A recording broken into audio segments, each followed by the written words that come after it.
নমস্কার বন্ধুরা, বিচিত্র বাঙালি পেজে তোমাদের স্বাগত। আজ 30শে মে 2025 আমরা উপস্থিত হলাম মায়ের বাড়ি বাগবাজারে।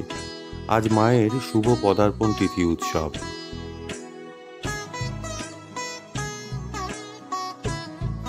শ্রী রামকৃষ্ণ সংঘের সংঘজননী কলকাতায় এলে বিভিন্ন ব্যক্তির বাড়ি অথবা ভাড়া বাড়িতে তাকে থাকতে হতো।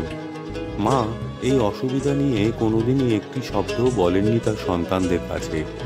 কলকাতায় মায়ের একটি স্থায়ী বাড়ি গড়ে তুলতে স্বামী শারদানন্দ মহারাজ উদ্যোগ শুরু করেন। বাগবাজারে পাওয়া জমিতে ব্যক্তিগত ঋণ নিয়ে শুরু হলো কাজ।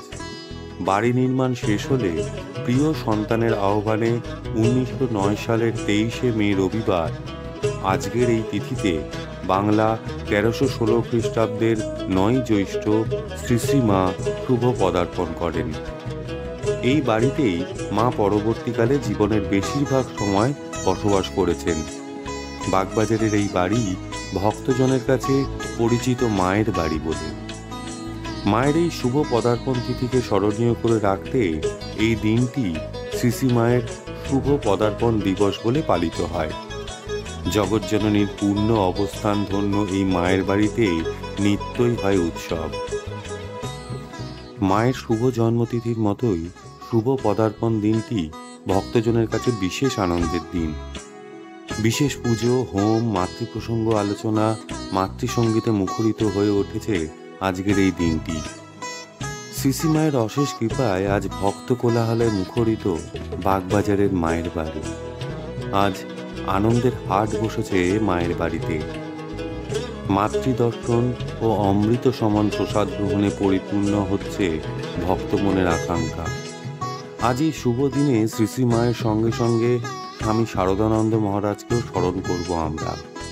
তার অক্লান্ত পরিশ্রম উদ্যোগে বাগবাজারে গড়ে উঠেছিল মায়ের এই বাড়ি, যা শুধু আজ নয়, অনাগত ভবিষ্যতেও শত সহস্র ভক্তদের এক পরম শান্তির নীড়, এক প্রাণ জুড়ানো স্থান হয়ে থাকবে।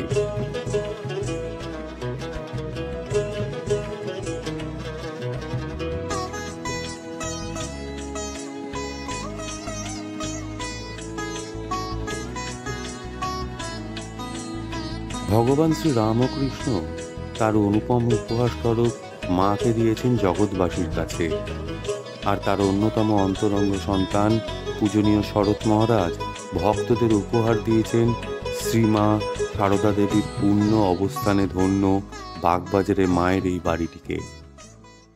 তাই ভক্তরা চিরকৃতজ্ঞ যেমন ভগবান শ্রী রামকৃষ্ণের কাছে, ঠিক তেমনি অন্তহীন কৃতজ্ঞতায় আমাদের বাধিত করেছেন শ্রীমৎ স্বামী শারদানন্দজি মহারাজ। শতকোটি সাষ্টাঙ্গ প্রণাম জানাই শ্রী শ্রী মায়ের রাতুল চরণে। প্রণাম জানাই মাতৃগত প্রাণ স্বামী শারদানন্দজি মহারাজের শ্রীচরণে।